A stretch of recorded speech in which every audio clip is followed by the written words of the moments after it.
Hey, Eagle fans, I'm Thomas Mott. Welcome to Philadelphia Eagles Now. We're jumping the latest Eagles news and rumors here on a Monday. First, though, get your questions in for our weekend mailbag coming up less than 5 days from today. Go down below, use the hashtag Eagles, ask any Eagles-related question you could possibly want. If you're a subscriber, we'll pull that question and hopefully have you guys get it answered in an upcoming video. So go down below and ask your Eagle questions. Without further ado, though, just some of the latest Philadelphia Eagles news and rumors.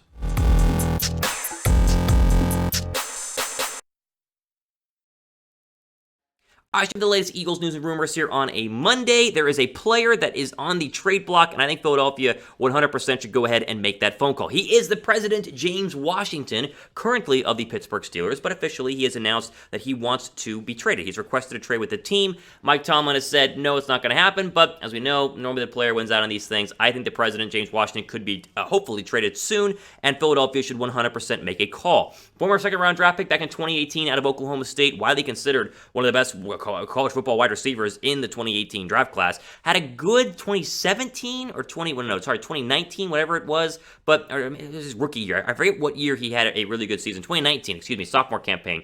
But he's not really done much since they drafted Chase Claypool and now Deontay Johnson and the emergence of Juju Smith-Schuster, and so he cited the limited playing time as the main reason why he wants to go ahead and be moved. Now, Bleeding Green Nation, they're backing me up on this. They have a write-up on James Washington in terms of possibly being added to the Philadelphia Eagles depth chart, and I could not agree more. Quote, Washington hasn't quite lived up to a second-round billing in the Steel City. He flashed in his sophomore campaign in 2019, hauling in 44 passes for 735 yards and 3 touchdowns. He fell out of favor in 2020, especially with the addition of standout rookie Chase Claypool. Washington finished with 30 catches for 395 yards, but had 5 touchdowns last season.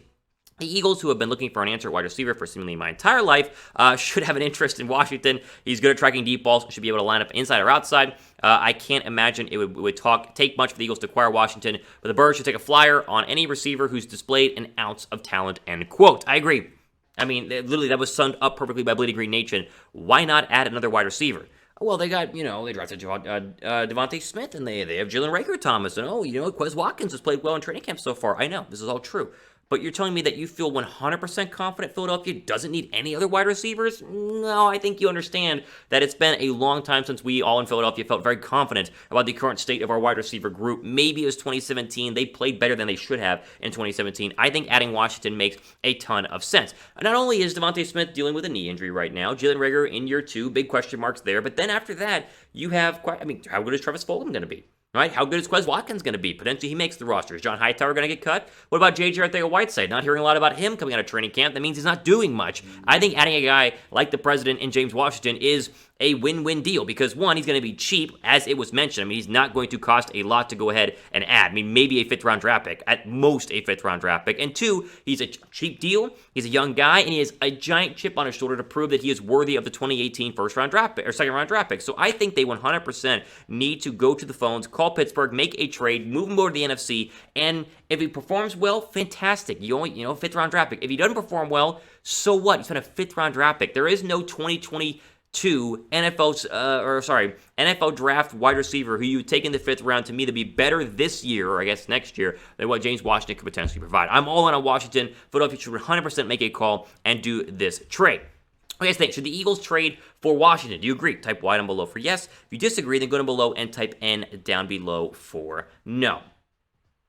All right, we're going to get into our next story here. The preseason Week 1 odds are out in Philadelphia. Guess what? They are favorites over the Pittsburgh Steelers. You take a look at James Washington. We just talked about that on Thursday night. Eagles are 1-point favorites. The over-under is 35. If you guys want to bet on this game or bet on any upcoming Eagle games, you know the drill. BetUS, chatsports.com/EaglesBet is the link that you need. Promo code is Eagles125. You put that in, you get 125% deposit bonus whenever you first sign up. So basically, you put $100 down, turns into $225 with our link and promo code to bet on not only this preseason game, but all the rest of the Eagle games upcoming, or any other sports you guys could possibly want. So the Eagles' odds right now in the NFC are the worst at like 550 or 500, whatever it is right now. Bet on not only the preseason game, but you can bet on the Eagles winning the division as well, and probably, if you believe me, win a bunch of money. So do it with our friends again at BetUS, chatsports.com/EaglesBet. Use that promo code Eagles125 to get that 125% deposit bonus.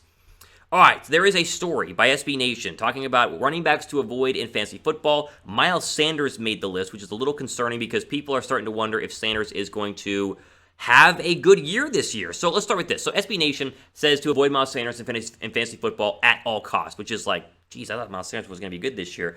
But they cite the workload taking a hit due to all the additions at running back. We've talked about that here on the channel. And also the health concerns that have been a big issue throughout his entire career, where he's not really been able to stay healthy for what is a young career, but is a very active career so far for Miles Sanders. Now, I'm a Sanders fan, but what SB Nation types here, and you'll throw it up on your screen, isn't anything to really, I think, complain about. I think they're kind of right. Quote, Sanders concluded last season with a 53.8 catch rate, the worst mark among running backs, and tied for the 15th worst mark in the entire NFL, which Hurts at the start of 2021. Sanders may see his rushing workload take a hit, as Hurts could look to run often the lackluster receiving corps at his disposal. Not to mention, Eagles added Kenneth Gainwell in the 2021 NFL Draft, and they signed Kerryon Johnson in free agency. Either Gainwell or Johnson figured to have a clear-cut role to begin the season, but if Sanders falters, he can see touches spread out to other running backs on the roster, end quote.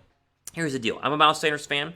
I hope this is all untrue, but this is a pivotal year for Miles Sanders. I mean, this is a pivotal year for Sanders going into the 2021 NFL season because as a former second-round draft pick, it's now or never. Now, he's got to show us he can, one, stay healthy, and two, be as explosive as he flashes at times. You think back to the New Orleans Saints game last year, the guy is an absolute lightning bolt. I love Miles Sanders. I need more consistency out of him. And the SB Nation article is right. If he falters, like if he gets injured, if he struggles, if he's dropping a lot of passes, as he's done in training camp so far, Boston Scott is right there lurking. Kenny Gainwell is right there lurking. He's had a great training camp. Kerryon Johnson, like there are a ton of running backs on this roster who will go ahead and pick up the slack if Miles Sanders lets out any slack. If there's any slack from a running back standpoint, there are other guys behind him who are going to play well. And we say this, during training camp so far, they've used Boston Scott a bunch in these passing scenarios, more so than Miles Sanders. Scott has more catches so far in training camp, and Nick Sirianni wants to throw the ball to running backs, and so there is question and concern about if Sanders could see a diminished workload, and I think the SB Nation article, well, I hope it's false